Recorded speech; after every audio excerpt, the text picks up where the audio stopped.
Mi gato nunca existió. Hola Raptor. La vida de una pasante de ingeniería industrial en una empresa de paneles solares rara vez es emocionante. Pero en mi caso, un simple libro de cuentos lo cambió todo, llevándome a una aventura que jamás podría haber imaginado. Soy Jackie, estudio el último nivel de ingeniería industrial y siento que la vida ahora va muy bien. Reparto mi tiempo entre el estudio de las últimas materias de mi carrera y la pasantía que hago en una empresa que se encarga de energías alternativas. Aunque estoy satisfecha con mi presente y disfruto de mis logros, hay momentos en los que ciertas dudas me asaltan.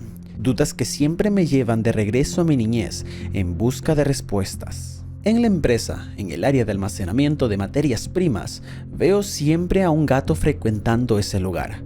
Una tarde traté de acercarme a él con un objeto que siempre uso para enfrentar a un gato. Ya te contaré de eso más adelante. Pero este gato me esquivó y se escabulló rápidamente. Esa escena me trajo a la mente viejos recuerdos de mi infancia, trasladándome a la época en la que tenía 12 años. La aparición del gato en mi vida actual me hizo recordar ese tiempo y esas dudas que siempre me han acompañado.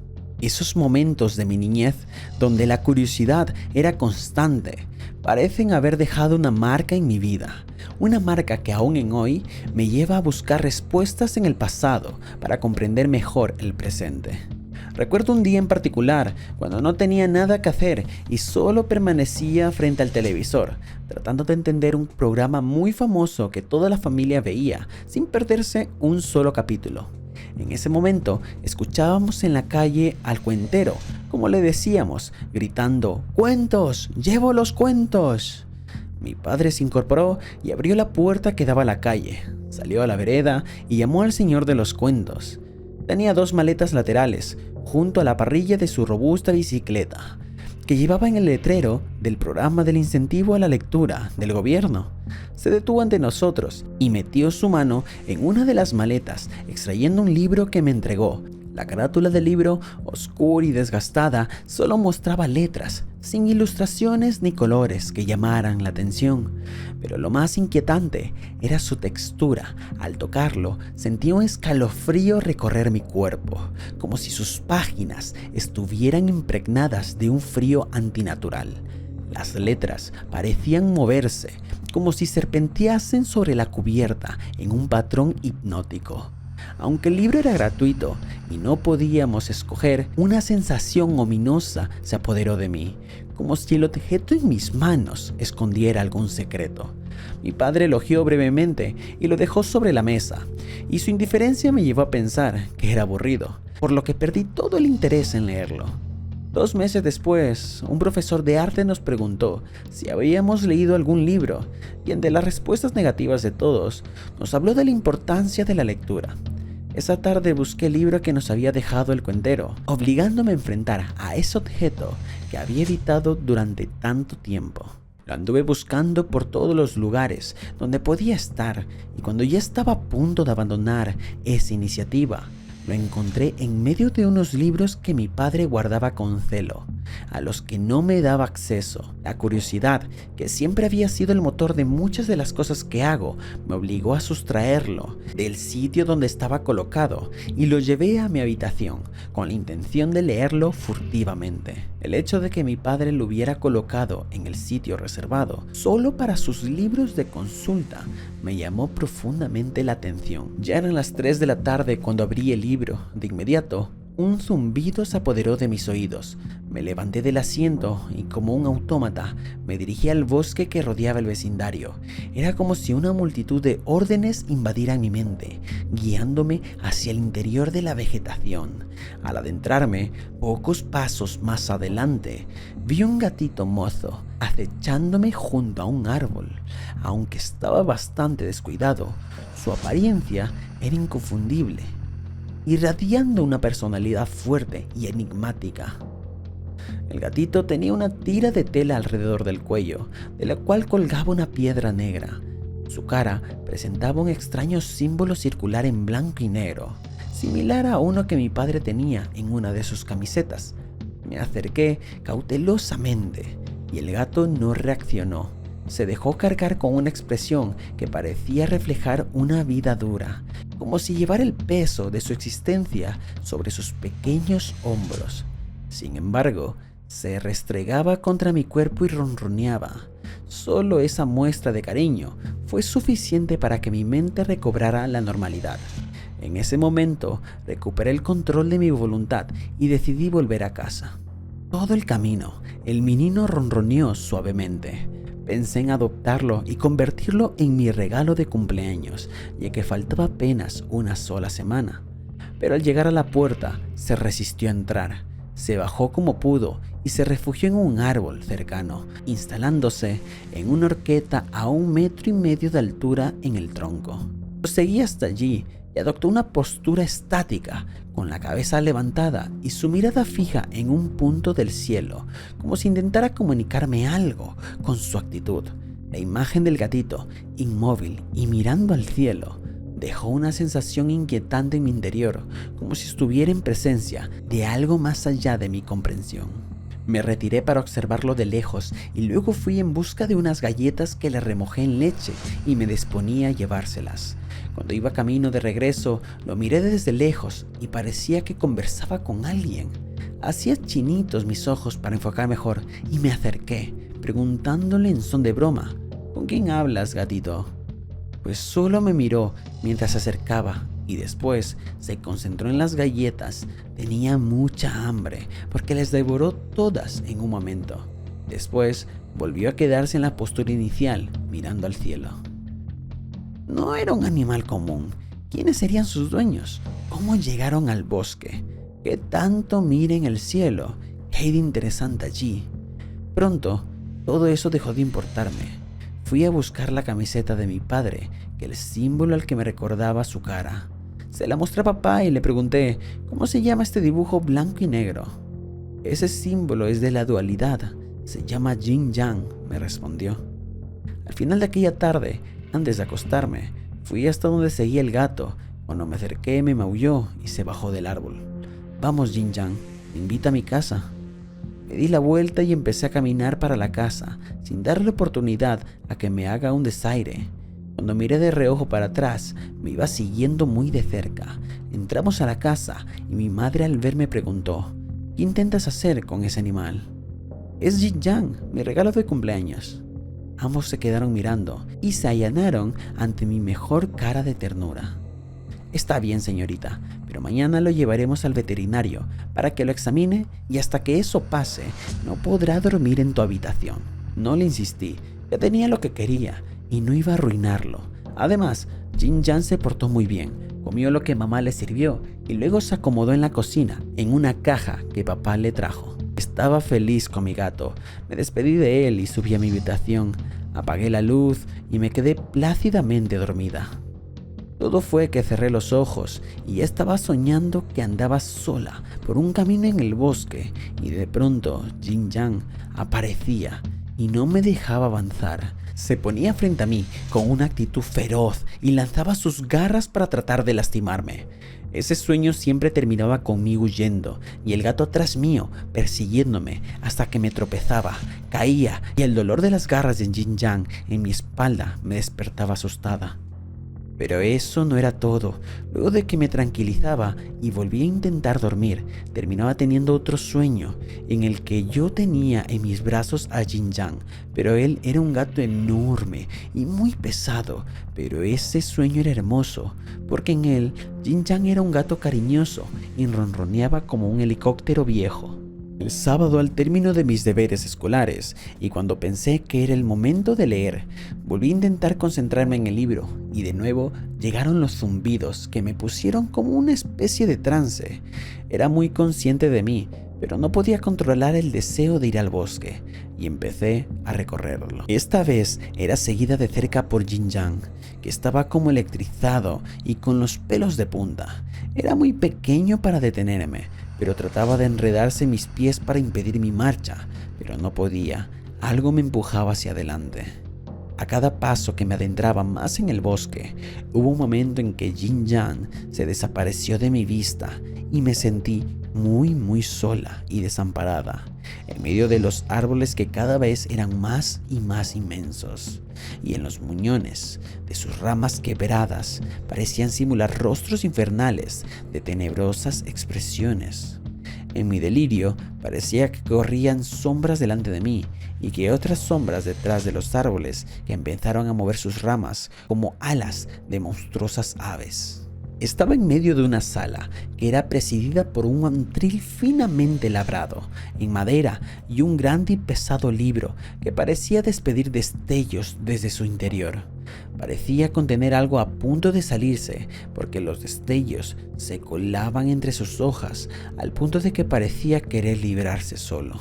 De repente, la sala se iluminó y, movida por un fuerte impulso, estuvo a punto de abrir el libro, pero desde el techo el gato cayó pesadamente sobre él, como la expresión fiera de cuando me atacan en mis sueños. Me maulló de una manera amenazante y se requintó como para saltarme encima, así que hice lo que hacía en mis sueños. Me di media vuelta, corrí a la puerta y, como pude, la abrí para salir despavorida de allí. Corrí con todas mis fuerzas hasta casi chocar con la figura de un hombre envuelto en una vieja capa negra. Su presencia me sorprendió. Su rostro estaba oculto en las sombras de una capucha y sus ojos brillaban con un fulgor extraño y antiguo, como si observaran desde otro tiempo. En sus brazos sostenía a Jin Yang con una calma sobrenatural. Destruye el libro de cuentos, porque este guerrero se va a cumplir una misión y ya no podrá protegerte, dijo con voz profunda y resonante que parecía vibrar en el aire a mi alrededor.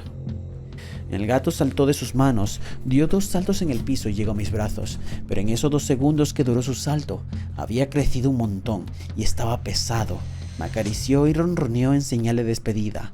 Se bajó de mis brazos, yo me quedé llorando y él corrió a su destino. Observé con asombro cómo Jin Yang desapareció en la puerta de la cabaña, la cual derribó fácilmente para entrar. Entonces, una gran luz se encendió al interior y de inmediato, la cabaña fue absorbida por una especie de gel. El hombre de la capa negra, con su figura enigmática, también desapareció, dejando tras de sí un aire de misterio que impregnó todo a su alrededor. Empecé nuevamente a correr para salir del bosque y llegué muy agitada a mi casa. Fui directo a mi cuarto y saqué al patio el libro de cuentos. Con manos temblorosas arranqué sus hojas y la amontoné en el suelo. Cuando les prendí fuego, ardieron con un estrépido ruido ensordecedor, como si se tratara de material pirotécnico. Las llamas se elevaron violentamente y en forma antinatural. El calor era intenso y el sonido del papel precipitando era casi hipnótico. El fuego se propagó muy rápido. Antes de darme cuenta, las llamas alcanzaron las plantas y los muebles del patio, extendiéndose hacia la casa. El pánico me invadió cuando me di cuenta de la magnitud de lo que había desencadenado. La casa comenzó a arder y el humo denso y negro llenó el aire, dificultando la respiración. Cada segundo que pasaba, el fuego ganaba terreno, amenazando con consumir todo a su paso.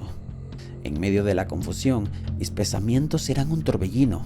Había sido una locura prender fuego al libro. Había subestimado el peligro.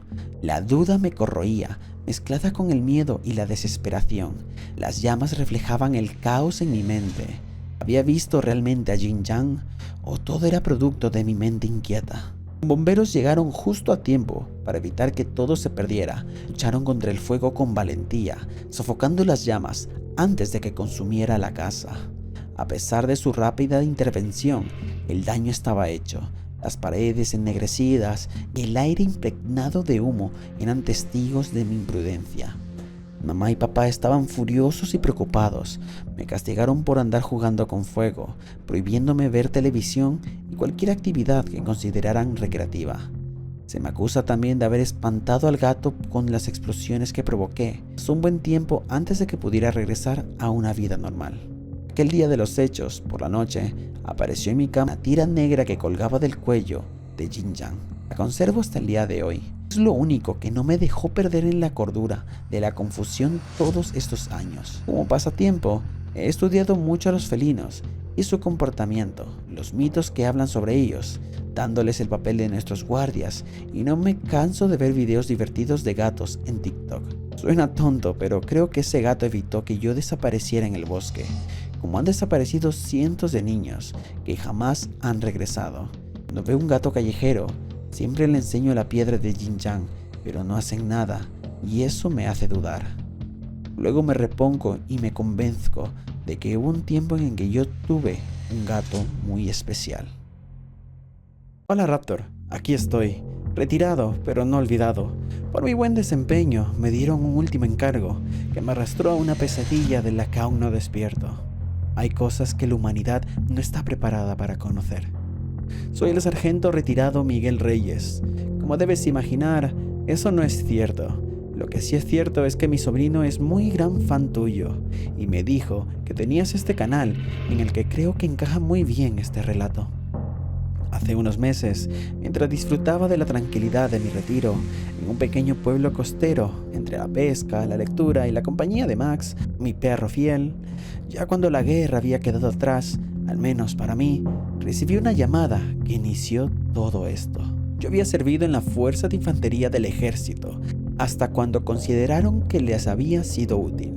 Me retiraron con una medalla de distinción del Comando Conjunto y de inmediato pasé al servicio pasivo, que es como se denomina a quienes han cumplido sus años de servicios. En mi caso, cada año valía por 2, porque siempre estuve en combate contra fuerzas insurgentes que asolaban mi país. Me habían asignado muchas tareas y por cumplimiento mi desempeño había sido muy bien calificado. Siempre pensé que para ser militar hay que prepararse para cualquier cosa, y precisamente eso fue lo que me ayudó para salir cuerdo de lo que te voy a relatar. Estar en el retiro para el ejército es como estar en una segunda línea de combate, por lo que se permanece en total disponibilidad para servir cuanto se nos ordene. Como te dije, yo la pasaba muy bien frente a la playa, pescando con mis amigos, leyendo y disfrutando de los parientes que me venían a visitar. Cuando contesté la llamada, una voz al otro lado del celular me dijo que, en vista de mi grado de suboficial condecorado, se me asignaba una misión especial y debía presentarme esa misma tarde en mi base militar. Lejos estaba de adivinar lo que me tenía preparado el destino. Ya culminaba mi carrera militar y en el grado de suboficial debes cumplir las órdenes sin chistar, ni siquiera poner en duda la veracidad de las mismas. Yo estaba seguro de que era una prueba para mi graduación. Me vestí con el uniforme adecuado y me puse en camino. En mi cabeza daban vueltas 1000 ideas. Hacía poco había visto una noticia de que el grupo insurgente que combatí había secuestrado a todos los miembros de un cabildo del interior de la sierra. Los habían embarcado en un bus y se los llevaron con destino a unos acantilados muy pocos frecuentados en la costa. Lo cierto es que no los habían podido localizar y sinceramente rogaba a Dios que este llamado no tenga que ver con ese tipo de operaciones. Ya estaba cansado de andar con equipo al hombro, caminando en medio del monte. Me presenté en la garita del guardia, fui conducido al área reservada para las operaciones especiales y allí el mismísimo comandante de la unidad militar en persona me encomendó conducir una ambulancia hasta un puerto de embarque al norte del país, situado a 2 horas del camino. Debí entregar a los militares extranjeros que esperaban en una lancha torpedera atracada en aquel lugar el cuerpo de un fallecido que yacía empaquetado en la camilla de la ambulancia. Además, se me encomendó un paquete, un sobre voluminoso sellado y lacrado, sin destinatario ni referencias de envío. Era evidente que una misión así la podía cumplir cualquiera, pero ¿por qué me la encomendaban a mí? Sentí que estaba muy preparado para esta tarea, o simplemente la tarea era más compleja de lo que aparentaba. Después de las instrucciones del teniente coronel, me condujeron hasta donde estaba la ambulancia. Me llamó mucho la atención el hecho de que el vehículo no tenía insignias de alguna institución de salud. Tampoco tenía placas. Lo único que le identificaba como ambulancia eran sus colores rojos, azul y blanco. y sus luces características en la parte superior. En cualquier otra circunstancia, eso habría sido un gran problema en la carretera, pero yo iba uniformado y con todas mis credenciales. Me entregaron también una mochila que contenía el sobre encomendado y las llaves del vehículo, en un llavero que al menos tenía el logotipo de la Organización Mundial de la Salud. Me dieron también un bozal para Max, ya que había decidido llevarlo en aquel viaje, porque no tenía quien me lo cuidara. Antes de montarme, revisé el aire de las llantas, golpeándolas con la punta de mi bota. Me subí, me senté al volante, y después de revisar el nivel de gasolina y demás instrumentos del tablero, introduje la llave y el vehículo encendió al primer intento. Salí de la instalación militar y de inmediato me puse en camino para dirigirme al destino indicado en mi unidad GPS. Antes de salir de la ciudad, me acerqué a una farmacia para comprar algo, con que paliar un poco el dolor de cabeza que me empezaba a molestar. Cuando volví a la ambulancia, vi como dos perros olfateaban insistentemente la puerta trasera del vehículo. Eso me puso en guardia. Se metió en mi cabeza la idea de saber qué era lo que estaba transportando. Cuando me subí a la cabina, la radio emitió un mensaje preguntándome si todo estaba bien, por qué me había detenido. Contesté que había bajado a comprar una aspirina para el dolor de cabeza y que me disponía a reanudar la marcha. Me estaban monitoreando, así que no disponía del tiempo para fisgonear mi carga sin que la central se diera cuenta. Mientras conducía, me las ingenié para con una mano sacar el sobre de la mochila. Quería ver si era posible romperlo y reemplazarlo en la ciudad cuando llegase. Pero el cierre era especial, era de esos que llevaban sensores de apertura, y si lo rasgaba, no iba a poder justificarlo luego. ¡Demonios! No sabía cómo averiguar de quién era el cuerpo que debía entregar a los militares extranjeros, y eso me estaba volviendo loco. Necesitaba un minuto para ir a la parte de atrás y revisar el cuerpo y regresar al volante sin levantar sospechas en la central. Continué varios kilómetros, maquinando un pretexto creíble para detener el vehículo, algo que me diera ese minuto para satisfacer mi curiosidad. Lo tenía. Repasé mi idea 2 o 3 veces en la mente y no había falla, así que inicié mi plan.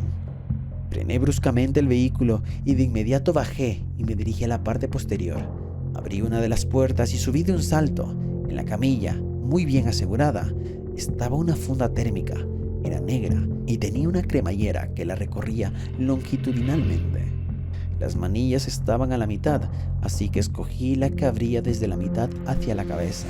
Sin pensar mucho, la abrí, encontrándome de frente con la mayor y más espeluznante sorpresa de mi vida. Era un cuerpo de tono un tanto gris, verde, con una cabeza que me pareció a la de una hormiga gigante. De pronto, su brazo salió de la funda y me golpeó en el muslo. Por primera vez en mi vida sentí terror extremo. Me tiré hacia atrás y casi caí al suelo. Entendí entonces que simplemente había sido un movimiento de distensión, pues el brazo había estado dentro de la bolsa de manera forzada y al abrir yo mismo había permitido que se moviera. La mano tenía 4 dedos y uno de ellos estaba a punto de desprenderse. La porción que alcanzaba a ver de ese cuerpo tenía varias heridas que sin duda le habían causado la muerte. El tiempo se me acababa. Me incorporé, metí el brazo en la bolsa y la cerré. Cuando ya estaba abajo y me disponía a cerrar la puerta, vi el tramo del dedo desprendido en el piso. Ya no podía subir a ponerlo en su lugar. Lo tomé con todo el asco del mundo y me lo guardé en el bolsillo de mi chaqueta.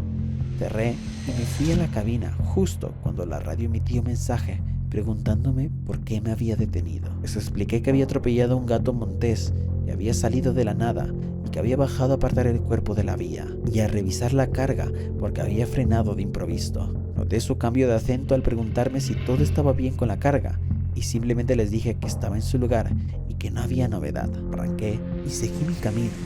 Todo eso transcurrió en 50 segundos. Ahora tenía otra preocupación.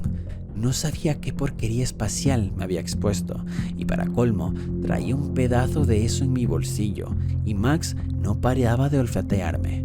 Seguramente tenía alguna peste extraterrestre. Maldita curiosidad la mía. Ahora entendía por qué debía entregar el cuerpo a los militares extranjeros. Era evidente que aquí no teníamos la tecnología para tratar con algo así. Y ahora quedaba demostrado a quién mierda se le ocurrió enviar tan expuesto un cadáver de ese tipo. Solo en Latinoamérica pasan cosas así. Pero, ¿en qué circunstancia teníamos nosotros el cuerpo sin vida de un alienígena? ¿Dónde lo encontraron? Y lo que más me llamaba la atención, ¿cómo lo mataron? No, definitivamente no habíamos sido nosotros. Debió haberse estrellado, pero eso implicaba una nave. Y creo que una nave es más importante que un cuerpo por los avances tecnológicos que se puede extraer de ella. A cada pregunta me ponía más nervioso. Estaba olvidando el temple de mi entrenamiento. Afortunadamente, ya faltaba 1 hora de camino. Apenas llevaría mi encargo a su destino y acabaría con esto. Vi que más adelante había un operativo de control en media vía y habían detenido 2 vehículos. Cuando llegué, ya había avanzado uno y yo quedé en segundo lugar. No eran militares regulares, eran de los insurgentes y eso solo significaba problemas. Inmediatamente rodearon la ambulancia y me quitaron las llaves. Fueron a abrir atrás y volvieron a donde yo estaba inmovilizado en la cabina. Me preguntaron a dónde iba con ese cadáver. Yo les expliqué que debía llevarlo a un barco hospital de la OMS, donde se haría un cerco epidemiológico, porque el tipo había fallecido de una enfermedad muy rara. Todos dieron un paso atrás y me ordenaron que desaparezca de su vista. Me devolvieron las llaves, encendí rápidamente el automotor y seguí camino al puerto. Otra vez tuve que explicar lo sucedido a la central por la radio en vista de que habían detectado que nuevamente estaba detenido. Me preguntaron si habían revisado la carga y yo les comenté que les había dicho acerca del riesgo de salud y que ni siquiera se acercaran. Al llegar a la ciudad volvió a aumentar mi preocupación porque había un retén de la policía en que revisaban cada vehículo. Cuando tocó mi turno, los policías vieron mi uniforme. Me hicieron salir de la fila y me escoltaron para que continuara mi camino sin revisarme. En la ciudad entré al primer negocio que encontré y pedí un sobre Manila común y corriente. Aproveché sobre el mostrador, rasgué por un costado el sobre misterioso y cambié el contenido a sobre Manila. Pero me dejé las fotos en mi chaqueta y salí de inmediato para el puerto. Ante la pregunta por la radio de por qué me había detenido ahora, les expliqué que venía con una escolta policial y que les había dicho que hasta allí llegaban para despistarlos. Aproveché para comprar otro par de aspirinas porque el dolor de cabeza seguía y que ya estaba camino al puerto. Parece que todo iba normal. Seguí hasta la base naval, donde estaba acoderada la torpedera extranjera. Y cuando me vieron, abrieron inmediatamente la puerta y me guiaron hasta una rampa donde me ordenaron entrar con vehículo y todo. Bajaron rápidamente el cuerpo mientras yo entregaba la mochila con el sobre. Les indiqué a uno de los militares que necesitaba un inodoro y me condujo a la habitación continua donde me esperó, indicándome la puerta del baño. Adentro, tomé el sobre vacío y lo abrí. Lo hice pedazos y lo dejé en el tacho de basura. Seguramente el sensor de apertura daría la alarma, pero ya estaba en su destino y no levantaría sospechas. Salí del baño y el militar me condujo hasta la primera oficina en la que me dieron las llaves de un auto para mi regreso. Tomé a mi perro que aún estaba en la ambulancia y salí de allí. Todo el camino pensé que el puto auto iba a estallar en algún momento, como en esas películas de espías. Pero no fue así. De hecho, aún conservo el vehículo porque en mi base tampoco nadie me lo reclamó. Creí que las fotos y el pedazo de dedo tenían una historia millonaria, pero nunca pude reunir el valor para exponer esa historia por temor al ridículo. Max murió de cáncer hace 2 semanas y eso me movió a compartir mi experiencia. A mí me quedan unas pocas semanas de vida. Sin duda, exponerme a esos restos seguramente afectó mi salud y me provocó este cáncer que también me está matando. El dedo aquel lo tengo en una caja de plomo, enterrada en el desierto. El mapa de ese lugar y las fotos quedan en manos de mi sobrino, aunque él aún no lo sabe. Ya entenderá en el futuro lo que debe hacer con esas pruebas de lo sucedido. Eterna juventud. Hola Raptor, quiero contarte de cómo el terror a envejecer me consumía cada día más. Mi cumpleaños número 35 se acercaba, y con él la sombra de la decadencia. Pero en una vieja librería esotérica encontré la respuesta que cambiaría mi destino para siempre. Logré detener el tiempo en mi rostro, pero el costo fue demasiado alto. Mi nombre es Silvia y creo que todo empezó en mi niñez cuando descubrieron que era disléxica. Mis padres empezaron a preocuparse mucho por mí, cuidaban que nada me faltara. Su cariño y apoyo me hicieron crecer con gran autoestima. A veces mi ego se salía de control y me comportaba un poquito vanidosa. Y desde mi adolescencia desarrollé una obsesión con mi apariencia, lo cual me fue sumergido en el camino que me trajo hasta acá, un sitio al que yo llamo el otro lado. Mi vida giraba en torno a mantenerme bella, pero a medida que transcurrían los años, el envejecimiento se convertía en un enemigo que amenazaba con destruir la imagen de mí que tanto valoraba. Vivía ostentando mi apariencia y la verdad es que si presumes algo, lo más seguro es que carezcas de ello, y de hecho, lo mío se convirtió en pura inseguridad. Ya solas en mi habitación, cada 5 minutos me miraba al espejo o me tomaba una selfie para comprobar que seguía linda, joven y bella. Mi trabajo como programadora de software me dio mi independencia muy pronto y vivía sola a 100 metros de la empresa y a 500 kilómetros de mi familia. Me atormentaba la idea que había formado en mi cabeza de que estar cerca de los 35 años era como llegar al borde de una frontera, que la piel pierde elasticidad y empiezan a aparecer las infaltables arrugas. El tiempo había pasado de manera inexorable y en la soledad de mi alcoba me inspeccionaba el busto, que lejos de su aspecto juvenil, empezaba a preocuparme por la posible presencia de linfomas. ¿En qué momento pasé de la confianza a la duda? Había leído sobre los tratamientos para detener el envejecimiento, pero los que verdaderamente servían en algo eran costosos y por lo tanto estaban lejos de mis posibilidades. Me preguntaba, ¿cómo hacen las actrices y cantantes para verse espléndidas después de haber cumplido los 70 años? Me gustaba pensar que tal vez no se preocupaban por eso y simplemente vivían la vida. Sé que hay cosas más importantes, pero estoy confesándote mi debilidad, una peligrosa debilidad que te puede empujar a cosas tenebrosas. Una tarde, después del compromiso con mis amigas del gimnasio, desvié mi camino para pasar por una librería donde alguna vez había visto libros de ocultismo. La librería estaba en una callejuela oscura, casi oculta entre edificios antiguos. Al entrar, una campanilla sonó con un tintineo lúgubre. El lugar estaba iluminado apenas por unas pocas lámparas de aceite, cuyos titilantes haces de luz proyectaban sombras que parecían danzar. En las paredes forradas de libros polvorientos, el aire estaba impregnado de un aroma a pergamino viejo y una mezcla de hierbas secas y metal, casi como el olor de la sangre. Detrás del mostrador, un hombre anciano me observaba con ojos hundidos y brillantes. Su piel arrugada y pálida parecía estirada sobre sus huesos y su sonrisa, demasiado amplia, revelaba unos dientes blanquísimos. Llevaba un traje negro que parecía sacado de otra época y movía sus largos y delgados dedos con inquietante destreza, como si acariciara los libros. Me llevó a la sección de magia y me puse a revisar los títulos y más títulos hasta que por fin encontré uno que llenó todas mis expectativas: la eterna juventud. En el prólogo aseguraba tener las mejores fórmulas secretas para conservar la belleza mediante bebedizos, pócimas y menjurjes hechos de plantas.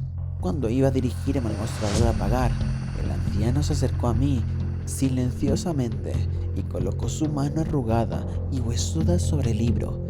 Sus ojos brillaron con extraña intensidad mientras me decía en voz grave y susurrante: «Ten cuidado con este libro, niña. Todo lo que promete es tan bello como parece. Hay poderes que no deben ser invocados a la ligera». Su sonrisa desapareció y por un instante noté una sombra de miedo dibujada en su rostro y luego simplemente se alejó de mí. Pagué por el libro y me fui, pensando en no regresar, pero eso fue inevitable. Cuando llegué a casa me encerré en mi habitación. y después de acostarme muy cómoda en mi cama, empecé a leer. Mi ansiedad era tal que inicié por examinar el índice de temas y sin titubear pasé directo a la página 13, que hablaba de rituales y bebidas prohibidas. Me detuve un momento a pensar que justo en la página con ese número estaba lo que yo buscaba.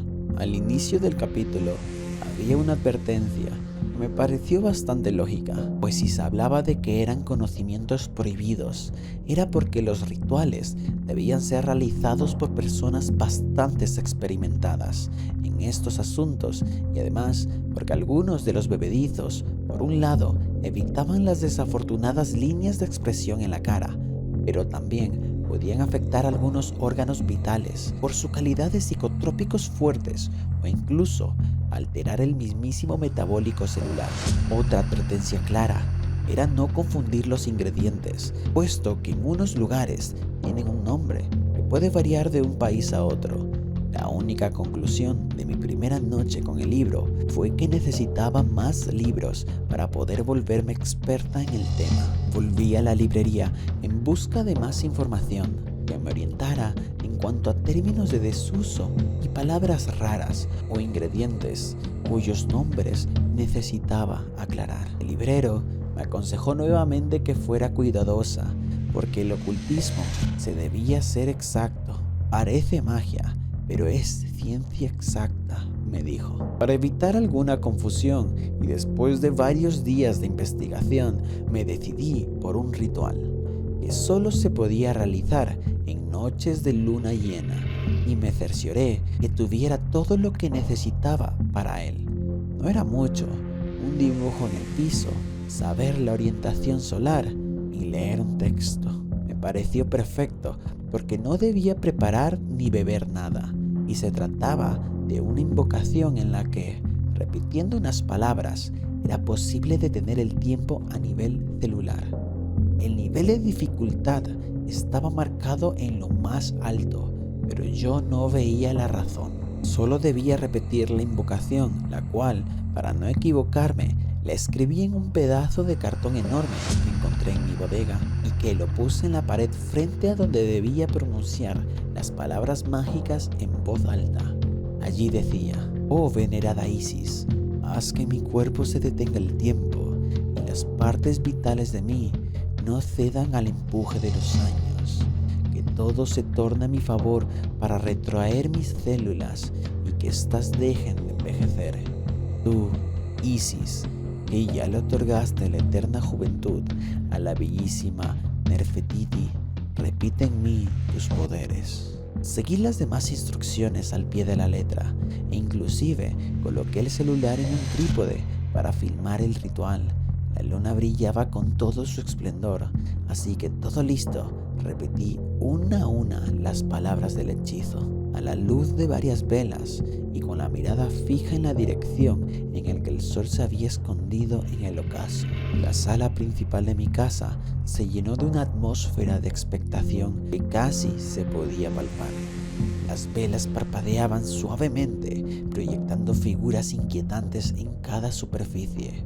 Un aire frío parecía envolverme, como si la mismísima habitación estuviera conteniendo la respiración, aguardando el desenlace del ritual. Mis manos temblaban ligeramente mientras sostenía el libro y cada palabra que pronunciaba resonaba con una intensidad que traspasaba la piel. Después de que terminé de leer, el ritual había terminado. Así lo indicaba el libro. No pasó nada extraño. Yo me sentía igual, así que desmonté el alboroto que había formado en la sala principal de mi casa y cuando estaba en mi cama preparándome para dormir, puse el vídeo para ver la grabación, esperando a ver si había recibido algún halo de energía o algo así y que la cámara lo hubiera captado. Mi vida se ensombreció desde ese momento.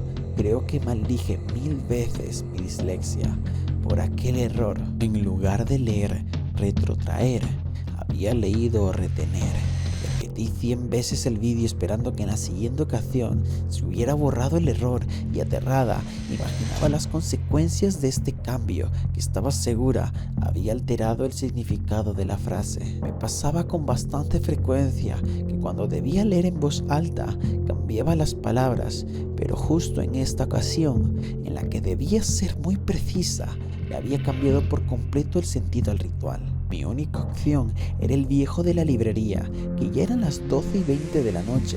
Igual lo llamé, el teléfono sonó 6 veces y cuando me disponía a colgar, su característica voz resonante me contestó. ¿Aló? Le pedí disculpas por la hora que era y le conté lo sucedido. Ven inmediatamente a la librería, me ordenó. Me pareció fantástico que estuviera dispuesto a ayudarme a tan alta hora de la noche. Llamé un Uber y en 30 minutos ya estaba en la librería del viejo. Él también llegaba a pie y estaba abriendo la puerta principal de su negocio. Pasamos al interior y preparó un té mientras me decía que no era un antídoto a mi problema, sino solo un agua aromática para relajarme, porque tenía que contarme algo muy desesperanzador. Me asusté mucho, pero el agua surtió su efecto y escuché atentamente lo que empezó a decir. El hechizo que usaste le dice a tu cuerpo que viva siempre el mismo tiempo. Eso es lo que significa retrotraer. Tomar una referencia temporal y que tu piel permanezca así por siempre. Por lo tanto, eso no te salva de la muerte cuando llegue ese momento. Cuando usaste el término retener, cambiaste el sentido del ritual y ordenaste acumular el tiempo en tu cuerpo. El primer problema es que el tiempo es eterno, así que ahora tú eres eterna. El segundo problema es que tu cuerpo va a cambiar para poder sostener esa eternidad. Mañana amanecerás con unas ojeras muy marcadas, pálida y como si hubieras regresado de ultratumba. En los días sucesivos notarás que tu cuerpo se volverá enjuto y perderás la versatilidad de antes. Caminarás a todas horas arrastrando los pies y empezará a crecer en ti un antojo irresistible y aberrante por beber sangre humana y comer de su carne. Estás condenado a vivir como un ser nocturno porque en el día las fuerzas se tiran. Para saciar tu macabro antojo, empezarás a cazar a tus vecinos, aparecerán cuerpos degollados a mordidas y traerás a la policía muy cerca de ti. Cuando aprendas que de jóvenes y niños obtienes más energía para poder vivir normalmente en el día, te convertirás en una máquina asesina y provocarás mucho miedo en la sociedad. Espere, ¿está hablando en serio? Me interrumpí. Por supuesto, ¿entraría aquí a las 2 de la mañana para contarte una fábula?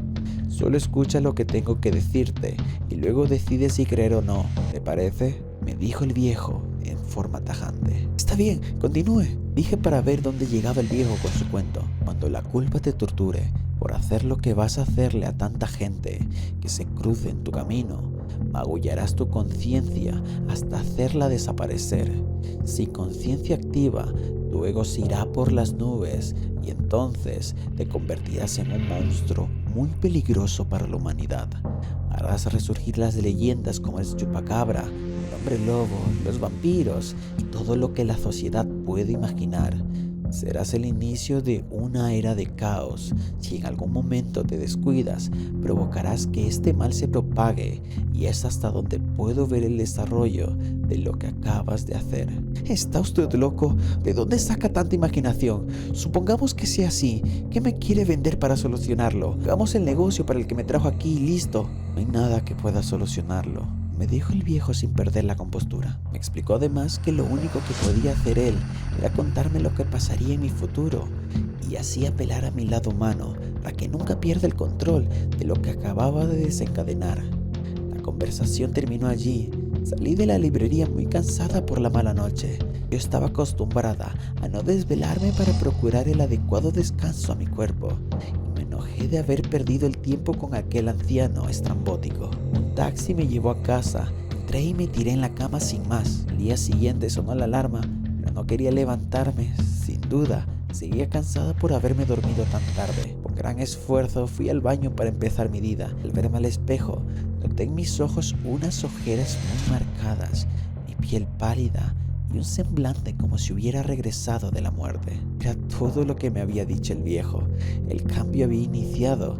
No tenía ganas de moverme y la luz del sol que entraba por la ventana me hacía cada vez más daño en los ojos. Como pude, me fui a un closet y me encerré en la oscuridad. Me a la librería y le conté al viejo que ya había iniciado el proceso y que debía ayudarme. Solo me dijo, voy en camino, y después colgó. Recuperé mis fuerzas y recuperé mi apariencia. El librero me llevó carne y sangre de conejo en grandes cantidades durante los siguientes días. Empecé con el proceso de vender mi casa para mudarme al campo y empezar a criar mi propio alimento, y así evitar el destino que me había descrito el viejo. Después me senté en el campo, he ordenado un poco mis pensamientos. No he lastimado a ningún ser humano. Nadie está preparado para esta experiencia. Por ahora, el monstruo que llevo está tranquilo y no sé si el resto de la eternidad permanecerá así. Perros. Hola Raptor, quiero contarte de la noche cuando el aullido sincronizado de los perros rompió el silencio de mi vecindario. La piel se me erizó, sabía que algo oscuro se avecinaba y yo estaba a punto de descubrirlo. Soy Roberto y te voy a contar cómo los perros de mi calle tenían el encargo de decidir la hora de la muerte de mis vecinos. Desde los 12 años tuve contacto con las cámaras de video y eso me catapultó entre los conocidos y amigos del vecindario, quienes aseguraban que yo podía contar historias valiéndome de imágenes, mientras otros decían que tenía una creatividad desbordante. Ya a los 17 me contrataban regularmente cuando los vecinos tenían una celebración o un acontecimiento que valía la pena dejar registrado. Ahora estoy interesado en un curso que ofrecen para los que desean en el futuro ser directores de cine, por lo que creo que el audiovisual es lo mío. Cuando ya tengo toda la filmación de un evento, me esfuerzo en la edición y siempre me quedo hasta altas horas de la noche tratando de que el vídeo final quede lo mejor posible para las limitaciones del equipo que tengo, pues está todo lleno de virus por los programas piratas que siempre uso. Prefiero trabajar en las noches porque el silencio y la quietud me ayudan mucho a concentrarme. El silencio nocturno es para mí una gran herramienta de trabajo, pero de pronto, una noche, esa tranquilidad empezó a ser perturbada por los ladridos y aullidos lastimeros de todos los perros de mi calle. Recuerdo que fue un sábado, mientras editaba un vídeo de una boda local en la que estuve hasta las 4 de la mañana. Fui a casa a dormir algo y a las 8 ya estaba transfiriendo los archivos a mi computador. Como había bastante material, mi PC quería colapsar y para colmo tenía poco plazo para la entrega. La jornada se prolongó hasta la noche y faltando 10 minutos para las 12, me distraje por el aullido del perro de un vecino. Era triste, prolongado y perturbador. Al poco rato, ya se habían unido varios perros a ese peculiar coro. Cuando salí a la puerta de la casa a investigar qué pasaba, me encontré con mi abuela, que estaba bastante atemorizada. Me dejó mucho más intranquilo cuando me dijo que ese era un mal augurio, y en especial si los perros se revolcaban en el suelo. Tratando de comprobar el argumento de mi abuela, me fui caminando por la calle a buscar a los perros revolcándose en el piso, lo cual me parecía extremadamente raro. Avancé hasta que encontré a Peludo, un gigantón Golden Retriever del dueño de la tienda de la esquina.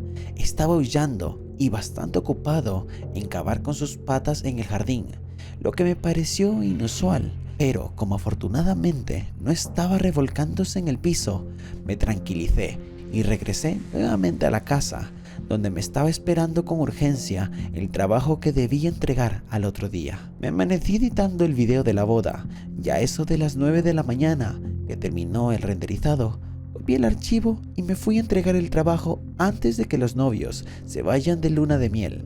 En la casa de la esquina de mi calle había una van de la funeraria, El Descanso, bajando todos los implementos para una velación.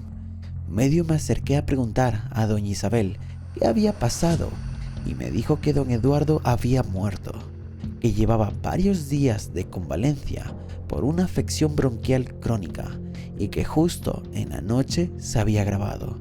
No pude apartar de mi mente las palabras de la abuela, que de seguro se iba a perturbar cuando conociera la noticia.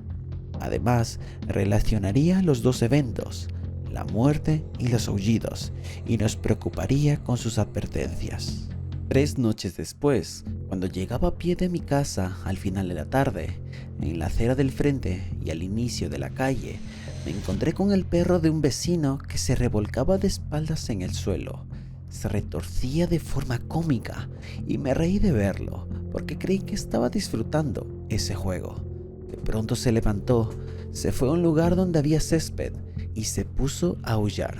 En lugar de salir corriendo, que fue en lo primero que pensé, decidí sacar mi cámara porque de seguro se armaría esa sinfonía de caninos y quería capturar ese momento. Me puse a filmar y a través del lente percibí que el perro parecía estar expresando algún dolor o estaba dando muestras de desesperación por algo. Como me esperaba, varios perros del vecindario se unieron al aullido y poco a poco los dueños de casa salieron a darles croquetas para tratar de que se calmen.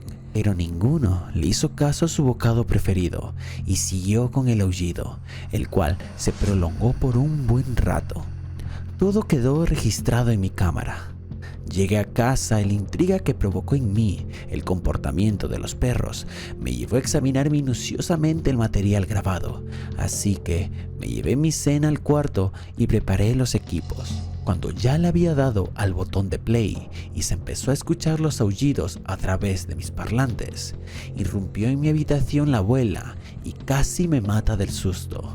En su rostro le noté una gran exaltación, hasta se me ocurrió que estaba al borde de un ataque cardíaco. Venía con una mano en el pecho y me dijo con voz media ronca: «Apague ese aparato, me has dado un gran susto». Inmediatamente bajé todo el volumen, me disculpé y ella volvió al corredor que conducía hacia su habitación. Estaba buscando mis audífonos para seguir en lo mío cuando escuché un golpe seco en el piso. Me apresuré a salir del cuarto temiendo lo peor y sí, era mi abuela que yacía boca abajo en el suelo. Me incliné sobre ella y le vi la mirada extraviada, el brazo izquierdo totalmente flojo y no podía hablar. Como pude, la llevé hasta su cama mientras llamaba a gritos a mi madre. Acosté a la abuela en su cama y llamé a una ambulancia. Aunque la ambulancia llegó pronto, los paramédicos determinaron la falta de signos vitales de mi abuela y su muerte nos deparó una semana de pesar. Me empezó a invadir un sentimiento de culpa al pensar que los aullidos de mi grabación me hicieron sobrevenir la muerte.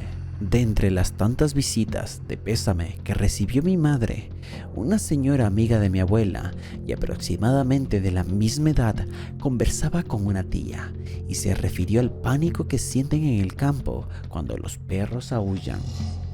Me animé a meterme en la conversación y preguntarle sobre la creencia al respecto y me dijo: «Es que la muerte hay veces que tiene mucho trabajo y si en una calle van a morir varias personas, entonces, para no estar viniendo a cada rato, les encarga a los perros su labor.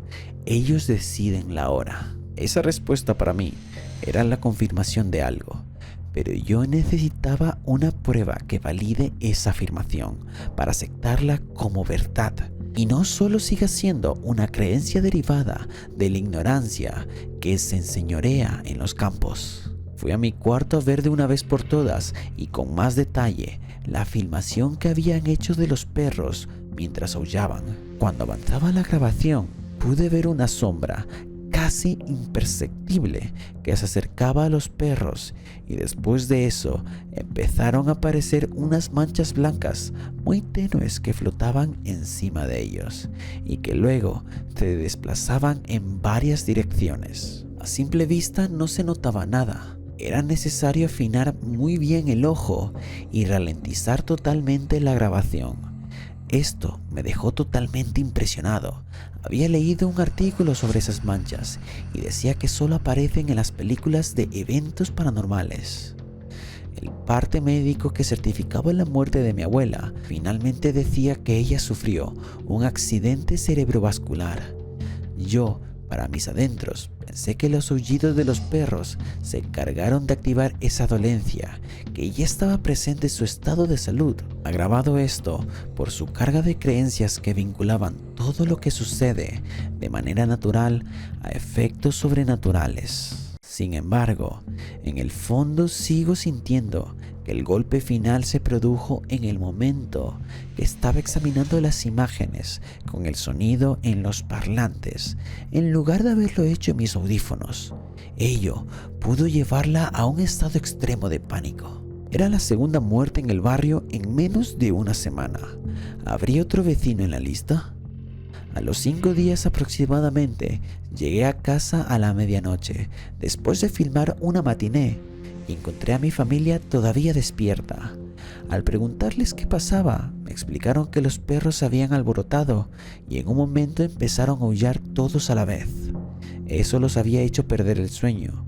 Me uní a ellos en el comedor y pasamos conversando hasta las 5 de la mañana. Me fui a dormir y desperté a eso de las 10 ante la insistencia de mi madre para que vaya a comprar unas tortillas a la vuelta, pues el vecino de la tienda de la esquina no había abierto. Fui sin ningún problema y cuando regresaba a casa, unos 20 minutos después, ya estaba la funeraria El Descanso, dando una tercera visita a la cuadra. El vecino de la tienda de la esquina no había abierto porque había fallecido. Muy temprano lo habían llevado al hospital por un infarto y había llegado ya sin vida.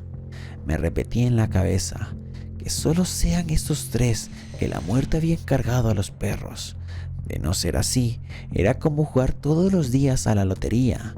¿Quién sigue ahora? Al parecer, sí existe un vínculo real de causa y efecto entre los aullidos y las muertes que los perros supuestamente parecen anunciar. Al parecer, ese vínculo es sugestivo. No hubo más muertes ese mes, pero ahora sé que no es un hecho casual que se escucharan esos caninos aullando y posteriormente se produjera la muerte de algún vecino. El hecho de haberlo vivido me impulsó a encauzar mi actividad cinematográfica a la investigación de hechos paranormales, porque me convencí de que eran temas de mucha vigencia y actualidad. Estaba llevando unas investigaciones que me condujeran a aclarar por qué algunos animales pueden sentir antes que otros seres vivos eventos como desastres naturales, sismos, terremotos, inundaciones, de la misma manera como a un loro al que se le eriza el plumaje antes de la lluvia, pero no saqué ninguna conclusión clara. He llegado a pensar que estoy obsesionado por lo que pueda suceder en una realidad paralela y me aterro por lo que pueda pasarme, porque a mi edad no me siento totalmente fortalecido para afrontar tanto misterio que encierra la naturaleza.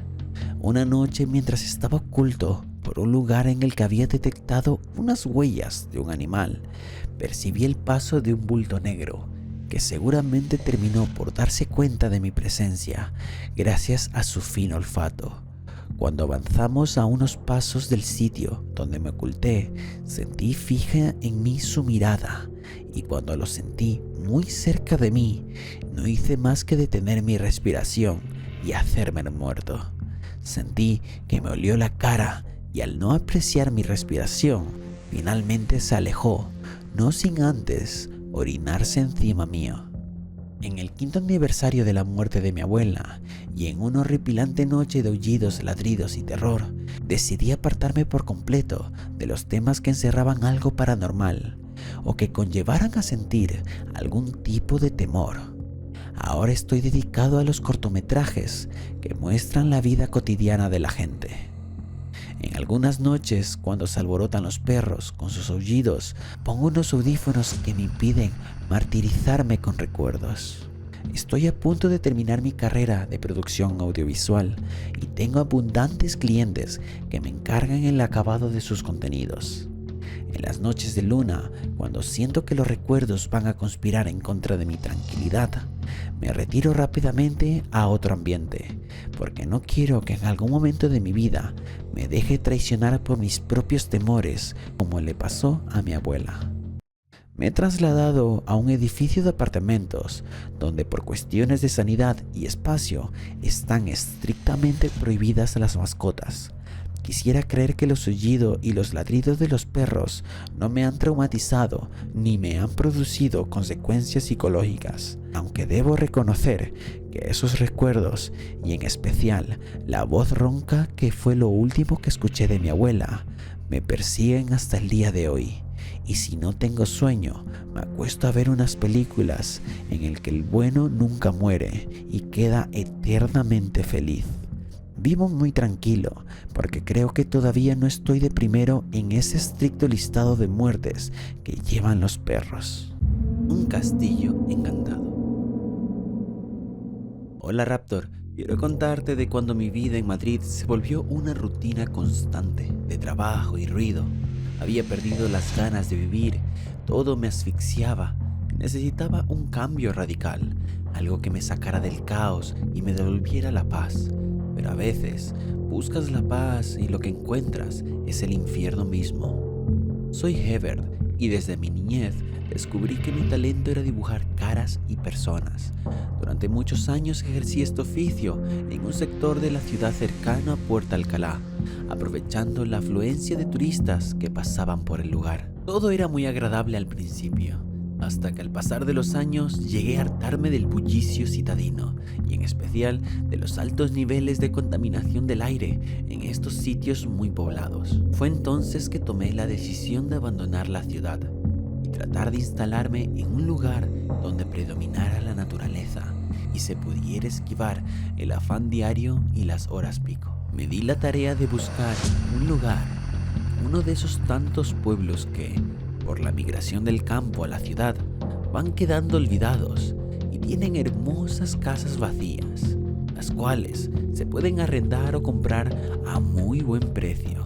Fue así que me decidí por Siruana, en Tarragona, pues de acuerdo a mi investigación no estaba poblada por más de 30 habitantes y la ordenanza arquitectónica del lugar permitía que yo mismo realice las reparaciones en una vivienda que vendían a muy bajo precio y que catalogué como la casa ideal para mí.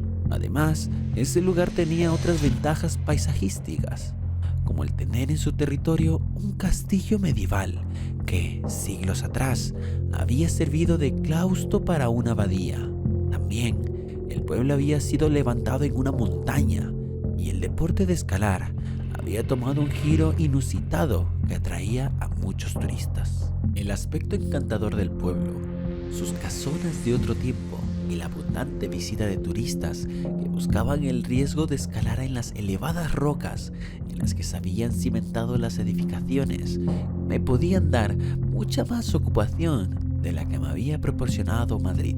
Por otro lado, siempre había deseado estar cerca de un castillo medieval, porque su presencia me transportaba a otros tiempos que me comunicaban estados de ánimo más relajados y me incitaban a la reflexión, algo que se había convertido en una necesidad por el momento que atravesaba en mi vida.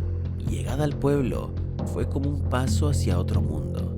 Las casas de ladrillos, las calles empedradas y el imponente castillo medieval en lo alto de la colina parecían congelados en el tiempo, aguardando el regreso de algo que había sido olvidado por los siglos. Sentía que había encontrado un lugar donde no podía solo pintar, sino también descubrir los secretos que parecían flotar en el aire. Una vez estuve allí, me di cuenta que, desde la casa que había adquirido, se podía observar el castillo antiguo, que era lo más emblemático de ese lugar. Verlo todos los días me hizo decidir a darme una vuelta por aquella construcción. Me atrajeron mucho los paredones, eran muy gruesos y un guía que estaba relatando historias a un grupo de visitantes mencionó que varios cartujos, abades y novicios habían sido emparedados en esos muros por faltar a la doctrina y a la moral. A pesar del abandono, todavía tenía espacios funcionales que seguramente sirvieron para atender la vida social y lugares de habitación en los que era evidente la carencia de medios para cumplir con normas sanitarias. que ahora son indispensables para alejar las epidemias. En las caminatas con el guía, había turistas que discretamente se apartaban del grupo y ejecutaban los recorridos por su cuenta. Y esto me llamó profundamente la atención, porque parecía que su intención era andar por el sitio, al abrigo de las sombras. Las labores de reparación en la casa me obligaron a trabajar duro, y para aliviar mi carga tuve que contratar a un poblador del lugar, quien me dijo que solamente trabajaría hasta las 5 de la tarde, porque de 6 en adelante tenía otras cosas que hacer. Eso hizo que ejecutáramos con más rapidez las refacciones, pero siempre me llamó la atención su afirmación. ¿Qué tenía que hacer que era tan urgente? Estábamos en un pueblo demasiado tranquilo y en donde éramos apenas una docena de casas, y si sacaba la cabeza por una ventana podía ver las 12. A pesar de eso, todo iba muy bien, y como estaba programado, la verdad es que la casa estaba quedando con un aspecto rústico, renovado, pero los ambientes interiores me estaban quedando muy cálidos y encantadores. A la cuarta tarde, mientras me mantenía alerta para saber qué más hacía mi ayudante, caí en la cuenta de que en la mañana llegaba con un color de camisa, pero para al retirarse en la tarde siempre salía con una camisa negra de mangas largas. Esto despertó mi curiosidad, y cuando se retiró lo seguí hasta cerca del castillo mientras me ocultaba para que no me viera. También pude observar que llegaban otros con la misma indumentaria, y posteriormente se empezaba a oír en el interior de las murallas cantos. En unos momentos parecían coros gregorianos y en otros momentos rock metálico. Con el mayor sigilo me acerqué, y ya en la entrada me percaté de que había más personas en el interior. Avancé hasta donde sus conversaciones eran audibles, y una voz con tono airado decía: si esa joven opta por retirarse de nuestra cofradía y no entiende razones, debe morir. A lo que otra voz de un joven agregó: no sería justo, a ella no le hablamos claro desde el principio. Se armó un griterío y pude distinguir que coreaban: ¡que muera! ¡Que muera! Volvieron a entonar unos cánticos en los que se hablaba de sangre, muerte y venganza. Mientras subía el volumen, aumentaba la algarabía en medio de una música fuerte e indescifrable. Después volvió el coro que arrastraba las palabras: muerte, muerte, y después completaban diciendo: horca, horca. Yo no estoy de acuerdo. Mañana les prometo venir con Susana y entre todos la vamos a convencer. Ya había oído lo suficiente. Iban a por una tal Susana, a quien ahora yo debía advertirle el destino que esta gente le había preparado. Presuroso, salí de allí y me quedé escondido por una arboleda. Cuando se iban yendo, en medio de la oscuridad, pude contar a los asistentes. Eran 13 en total, y se dirigieron al pueblo, seguramente a sus casas. Ahora debía localizar a una mujer llamada Susana y convencerla de que no fuera a ese lugar por nada en el mundo. Al día siguiente, y muy temprano, fui a la única tienda del lugar. Allí atendía una mujer ya en edad madura y una joven. La chica tenía el lóbulo de la oreja derecha lleno de piercings y uno adicional en el labio superior. Me acerqué a dejar unos cartones de leche al mostrador y la pude ver más de cerca. Me retiré a tomar otras cosas que necesitaba, y en un momento después llegó un joven que la llamó al otro extremo del mostrador y algo le dijo en voz baja. Ella dibujó en su rostro un gesto de desaprobación.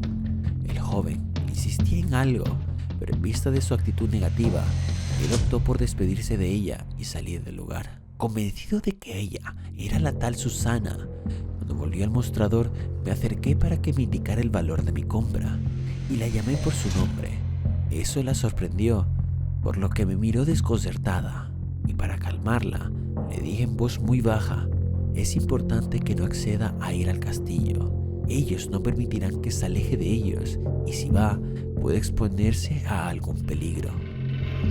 Ella, con una cara que detonaba algo de desilusión, me contestó: el joven que acaba de salir me dijo exactamente lo mismo. Me dijo que volviera al círculo de la muerte porque de ninguna manera aceptaban mi retiro. temo por mi vida, pero no tengo cómo eludirlos. Sus palabras me hicieron sentir una onda de pena.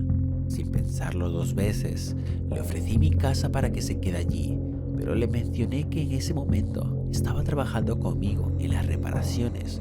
Uno de ellos me respondió que sabía dónde estaba mi casa y que, además, conocía un compartimiento secreto donde podía ocultarse durante algún tiempo. Aquello me desconcertó. ¿Cómo sabía la muchacha que había un sitio secreto en mi casa? En ese momento llegó más gente a la tienda. Ya le preguntaría luego sobre eso. Antes que amaneciera al día siguiente, Susana estaba al pie de mi puerta con una mochila donde seguramente llevaba algo de ropa. La recibí y la hice entrar de inmediato. Ella se dirigió a la última habitación donde había un mueble. Este tenía oculta una palanca que ella accionó e inmediatamente se abrió una pared falsa en la que, sin titubear, se introdujo.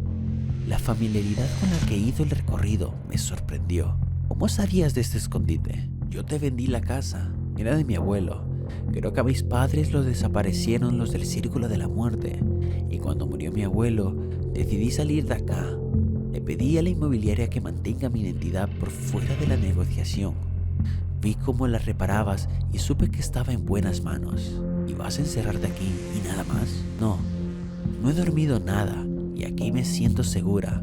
Saldré por las noches un rato, dejaré que pasen unos días y luego intentaré salir del pueblo. Se despidió con un movimiento de manos que correspondí y cerró la puerta del refugio. Me sentía muy halagado de poder hacer algo por la vida y la seguridad de esta chica. Durante el día me dediqué a continuar con los pocos detalles que faltaban para dejar lista y a mi gusto la casa. Todo fue muy normal, aunque yo escudriñaba desde todos los ángulos al trabajador.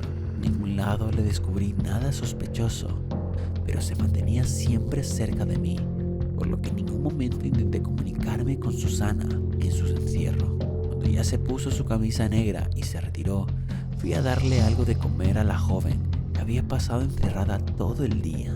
Volví a repetir la operación que le vi a ella hacer en la mañana. Y la pared falsa se retiró. Estaba allí, con una expresión de alegría. Ella había traído algo de fruta en su mochila, pero cuando le pasé un plato de sopa, lo devoró con ansias. Le di también mandas y unas cuantas almohadas para que se acomode mejor, y dijo que bien avanzada la noche saldría a caminar un rato. Así lo hizo, y cuando salió me conversó que, aunque yo le estaba ayudando demasiado, ella no tenía mayores esperanzas de salvar su vida, pues sabía el poder que tenían los de la cofradía y solo se libraría de ellos si se iba del país. Los conocía a todos y sabía que no dejarían de buscarla, hasta en las alcantarillas. No quiso quedarse a dormir en una habitación que había preparado para ella. Me dijo que lo más seguro era seguir en su refugio, que allí dormía mejor.